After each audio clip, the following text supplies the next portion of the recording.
Europe 1, 11h, 13h, Pascal Praud et vous. Et bonjour à Mickaël Poto qui est avec nous ce bonjour matin. Pascal, bonjour à notre petite troupe avec Monsieur Blanc, Julien bonjour de son Pascal prénom à la réalisation. Bonjour Laurent Tessier. Bonjour à tous. Qui est un peu le Luis Enrique. Hola, que tal? Bien sûr. Mais qui il va faire sortir alors? Oui, c'est vrai, oui, je ne sais pas. Florian. Notre ami Olivier Guénec, qui serait-il dans cette équipe? Je sais pas, c'est vous qui le déterminez ça? Barcola, le jeune attaquant. Et vous êtes qui? Vous êtes Giroud? Moi, je suis pas Giroud, mais je sais qui est le Donnarumma, qui est un peu le point faible. C'est Jacques Vendroux. Bonjour, cher Jacques. Ça recommence. Vous êtes complètement trompé. Mais non, mais attendez, alors, on fait quoi alors? On vous exécute Alors, en place publique. Voilà. Donc, Tiens, on va réécouter ce que vous avez dit hier. Tiens, ça va vous apprendre. Vous voulez que je vous dise la vérité? Oui. Je pense que le Paris Saint-Germain va être éliminé ce soir. Ah. Voilà, je vous le dis. C'est fait. Le Paris Saint-Germain va jouer les demi-finales de la Ligue des Champions. C'est curieux, je pense le contraire. Eh ben, moi je pense que le Paris Saint-Germain, actuellement, sauf si Mbappé fait un match extraordinaire, Oui. mais il est dans une situation qui est tellement complexe par rapport à son avenir, etc., qu'il n'est pas au mieux de sa forme. C'est transformé. J'ai un mauvais pressentiment, parce que vous me demandez de dire la vérité. Non, voilà, je vous ai demandé de dire la vérité, rien que Je la dis que la vérité.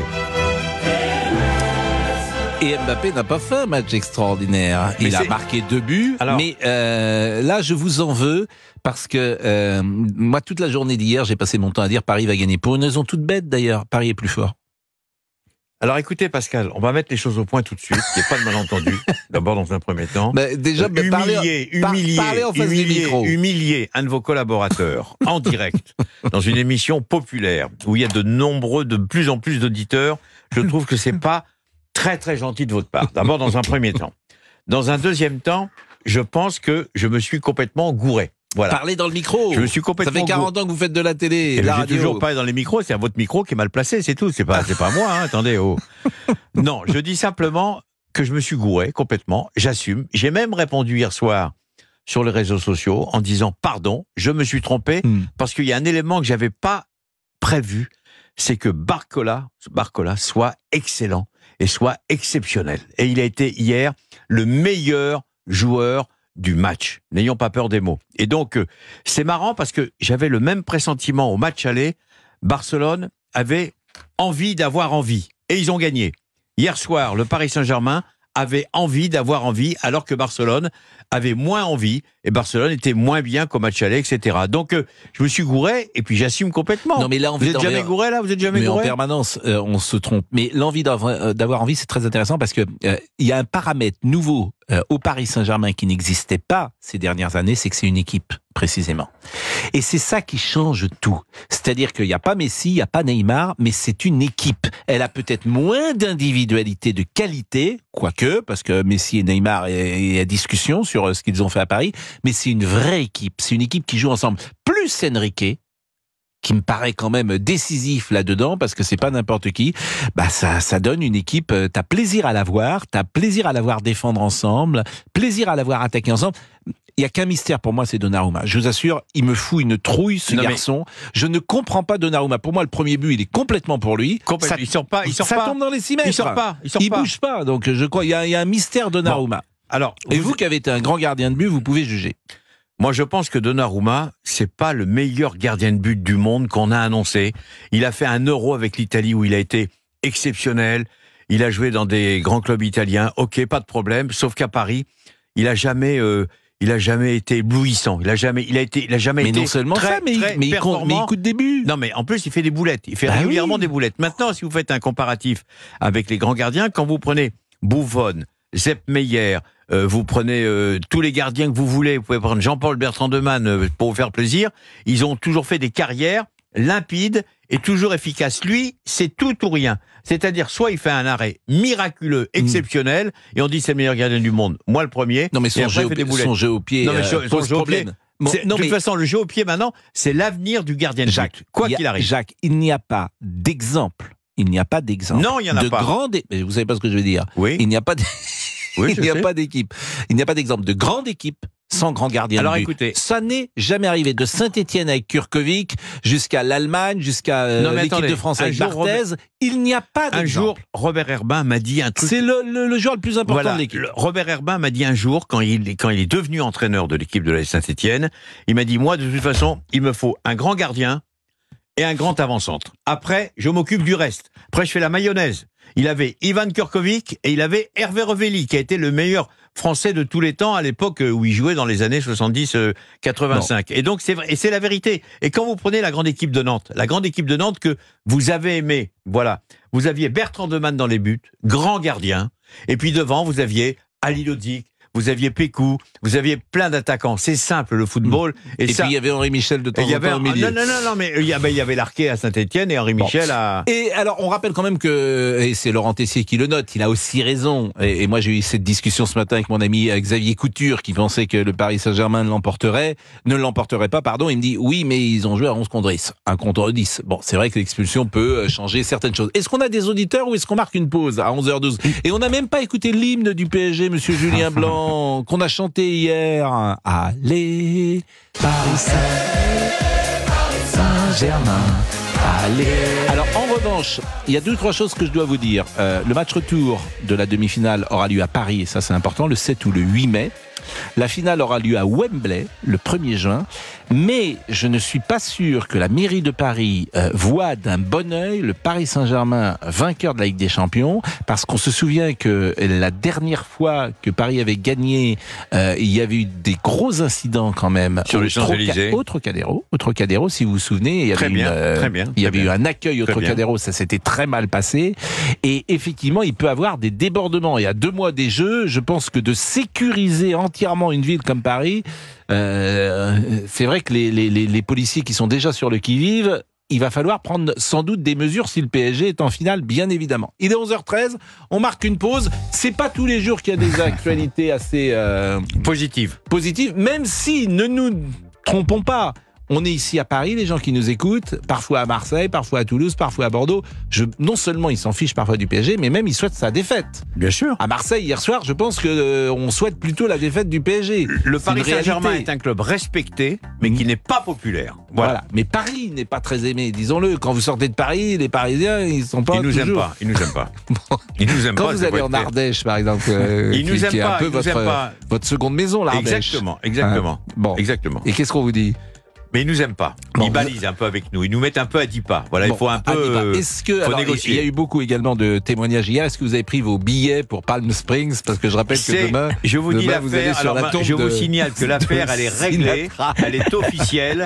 Avec Monsieur Boubouk. Pourquoi vous partez pas avec Monsieur Boubouk? Je le connais pas assez. Dis donc, vous allez apprendre à le connaître. Non, il faut que je vois. Allez, moi j'ai des merveilleux. Moi j'ai des habitudes, etc. Mais je veux bien, moi Jacques, ça me dirait bien de partir avec vous. Je suis pas encore prêt. Je rappelle que Monsieur Vendroux part pour Londres. D'abord Londres sur la tombe de Gordon Banks, un gardien de but mythique des années 60. Après, il part pour Palm Springs sur la tombe de Frank Sinatra. Et après, il va à Chicago sur la tombe de Al Capone. Et il fait ça en 3 jours. Et qui? Et maintenant, il y a Nitti. Et Frank Nitti. Maintenant, il y a un nouveau Frank Nitti. Dans son testament, Alphonse Capone a dit: je souhaite que Frank Nitti soit enterré à côté de moi à Chicago. Ça, c'est une information qu'on n'avait pas hier. Eh ben, moi, je vous le dis. Depuis hier, il a eu l'information. Non, mais je travaille sur l'affaire. Et il part en 3 jours. Il fait ça en 3 jours. Oui, mais c'est ça la folie. Vous n'allez jamais tenir, Jacques. Mais bien sûr que je vais tenir. Vous êtes âgé. Et il va partir à Roissy avec un costume rayé. Tennis. J'en ai mis un autre là pour vous. Un chapeau, une chemise noire, des pompes bicolores et on part pour les États-Unis. Pendant la Coupe du Monde de 94, j'étais à Chicago avec Michel Platini. On est rentré dans un magasin qui s'appelait Alphonse Capone. J'ai acheté un costume, une chemise, une cravate, soi-disant comme Alphonse Capone, et j'ai acheté des cigares Alphonse Capone. Voilà, vous savez tout. Bon, c'est devant le Lâche Michigan. Et on peut revoir évidemment ce film formidable, je crois que de Brian De Palma, Les Incorruptibles, avec Robert De Niro et la fameuse scène de la batte de baseball. Ça vous fait rire, mais quand il tue quelqu'un, vous vous souvenez évidemment je crois que c'est Brian De Palma. Moi, je suis un fan d'Elliot Ness. Oui, mais faut choisir entre Capone et Ness. Attendez. Mais non, c'est ma jeunesse, Elliot Ness. Et vous savez comment il s'appelait, celui qui jouait Elliot Ness? Robert Stack. Mais oui, Robert Stack, vous avez raison. Les incorruptibles. La soirée du 8 mai à Paris, au Parc des Princes, ou du 7 mai d'ailleurs, le match retour contre Dortmund. Je crois que c'est la première fois que le PSG va jouer un match retour à domicile pour une finale de Ligue des Champions. Parce qu'il y avait un match qui avait été joué à l'époque de Michel Denisot, et je pense que c'était PSG Milan, et le match aller était à Paris. Et il me semble que Paris avait perdu lourdement d'ailleurs contre Milan, à vérifier. Donc là, c'est extraordinaire parce que à la fin de la soirée, tu es en finale de Ligue des Champions. Des clubs français en Ligue des Champions, on n'est pas 50 000. Il y a Reims, plusieurs fois, 2 fois. Il y a Saint-Étienne en 76. Il y a Marseille en 91 et 93. Et il y a le Paris Saint-Germain dans une épreuve particulière. Parce que c'était l'époque de la coupe de vainqueur de coupe. Non. Le PSG est allé en finale de Ligue des Champions. Le Paris Saint-Germain de Michel Denisot a gagné la coupe des vainqueurs de coupe. Oui, mais je parle de la finale de Ligue des Champions. Non, mais c'était à l'époque du Covid. Oui, exactement. C'était à Lisbonne. Voilà, donc ils avaient fait les demi-finales et la finale dans le même stade. C'est une version particulière. Bien sûr, cette année-là, match retour. Elle n'a pas le même éclat. Élimination directe. Elle n'a pas le même éclat, Jacques, que cette possible finale de Ligue des Champions. On est avec Julien. Julien qui est un fan du PSG. Un ultra même, et qui était à Barcelone hier soir. Bonjour Julien. Bonjour à tout le monde. Désolé, j'ai un peu la voix cassée, mais on va essayer de le faire comme ça. Racontez-nous. Vous êtes le fan qui habite Toulouse et qu'on avait eu. C'est ça. Voilà, et vous étiez parti avec votre femme une fois pour aller à Milan. C'est ça. Et vous étiez la même équipe là. Vous étiez des amis avec votre femme. On était 14 en tout, et en plus là, il y avait mon fils de 11 ans qui était avec nous. Bon, et vous y êtes encore? Non, là, je suis rentré à 5h du matin, on a fait la route de nuit, on est rentré tout de suite après. Mais voilà, après, il y a que ce club qui peut nous offrir des émotions comme ça. Moi, j'ai 40 ans aujourd'hui, je suis ce club depuis mon premier match, c'était en 95. Un PSG Nantes que le PSG avait perdu 3-0 à la grande époque du FC Nantes avec Loco, Wedek et tous ces fabuleux joueurs. Il y a tellement eu de joie, de déception. Mais hier, moi j'en ai eu les larmes aux yeux parce que en plus Barcelone c'est particulier.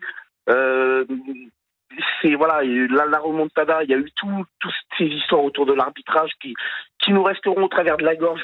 Je pense que jusqu'à ma mort, le Barcelone ce sera quelque chose de particulier pour tous les supporters parisiens.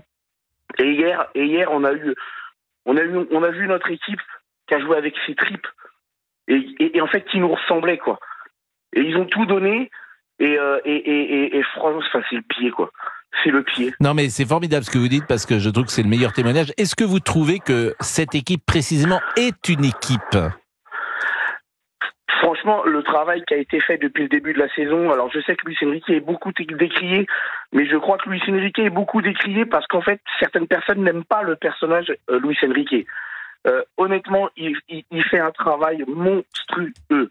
Sur le papier, on a peut-être une équipe qui est peut-être un peu plus faible, entre guillemets, individuellement. Mais collectivement, il y a quelque chose qui se dégage. Il y a vraiment quelque chose qui se dégage et quand on voit quand Mbappé marque le but sur le 3e but qui là pour le coup nous met vraiment en position de se qualifier et qu'on voit toute l'équipe qui vient en bas du virage et enfin on sent qu'il y a une communion, on sent qu'il y a quelque chose qui se passe et je veux pas on est en demi-finale comme vous venez de le dire, on va recevoir en match retour, il y a moyen de faire quelque chose d'exceptionnel. Vraiment. Et le PSG hier soir quand même a battu des records d'audience. Il y avait 2,36 millions de téléspectateurs pour Barcelone-Paris Saint-Germain. Il y a eu un pic à 2,8 millions.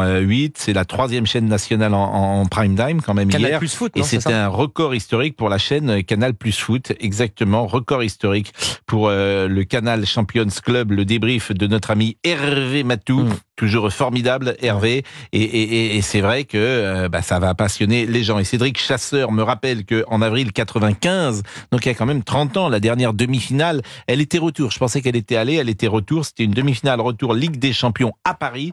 Et l'AC Milan avait gagné 2-0. Donc c'est pas si fréquent. Vous voyez, une demi-finale de Ligue des Champions, la dernière, c'était il y a quasiment 30 ans. C'est dire le côté...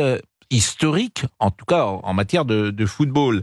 La dernière demi-finale, c'est Manchester City, Paris Saint-Germain avec retour à l'extérieur 2020-2021. Manchester City PSG. Donc j'ai dit une bêtise, c'est pas 95, c'est 2020-2021 Manchester City Paris Saint-Germain. Mais c'est quand même pas si fréquent, vous voyez, il y en a eu 2 en 30 ans, ça sera la 3e en 30 ans. Bon, Julien, évidemment, vous serez au Parc des Princes le 7 ou 8 mai? Non, je serai pas au Parc des Princes parce que malheureusement c'est vrai qu'aujourd'hui aller au Parc des Princes c'est très compliqué avec le prix des places, même sur Ticket Play, enfin il y a des gens ils sont vraiment. Ça c'est dommage. Mais par contre vu que dans mon groupe on est beaucoup à être carté au collectif Ultra Paris, je pense qu'on va être un certain nombre à faire le déplacement à Dortmund.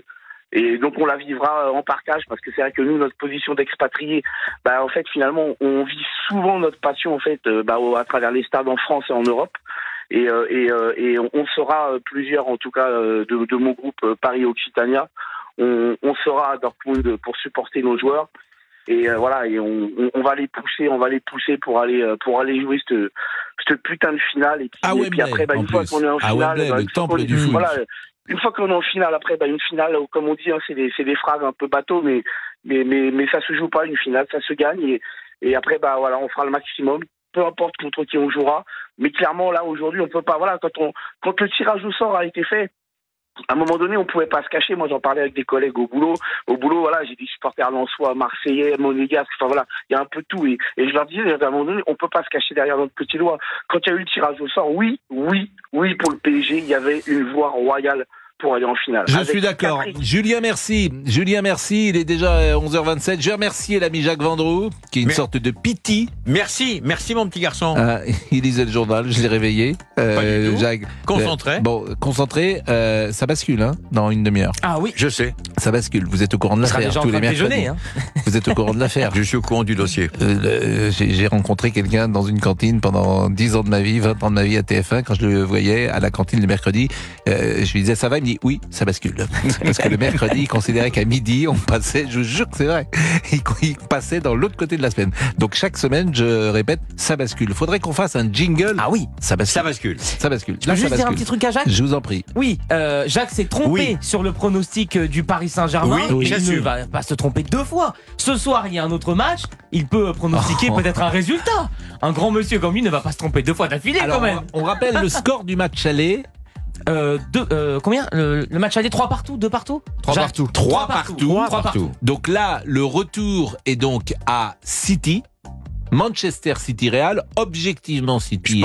Je pense City. Voilà, objectivement City. La paire à l'envers, je pense City. Objectivement City est favori. Et si je me trompe une deuxième fois, j'ai 76 ans.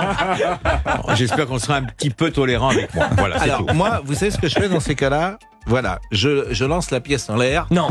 Et je dis, si ça tombe sur le 10, c'est le Real Madrid. Et c'est pas tombé sur le 10, donc c'est tombé sur l'autre face, donc c'est City. Donc ça va être City. J'en sais rien, c'est la pièce. Wow. C'est la pièce. Très bien. Vous l'avez vu, il est 11h28.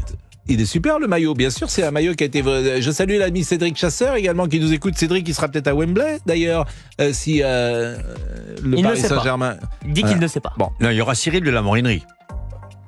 Cyril de la Morinerie, qui suit évidemment le football, alors que notre ami Cédric, il suit le rugby. Voilà, très rugby. Bon, vous me le rendez? Non, je regarde. Non. Regardez. On fait garder aux auditeurs. Attendez, c'est un cadeau du président du Paris Saint-Germain. Regardez le chiffre 15. 11h29. C'est marqué 15. 11h29, alors d'accord. Merci Jacques. La pause. Allez, merci Jacques de donner aux auditeurs.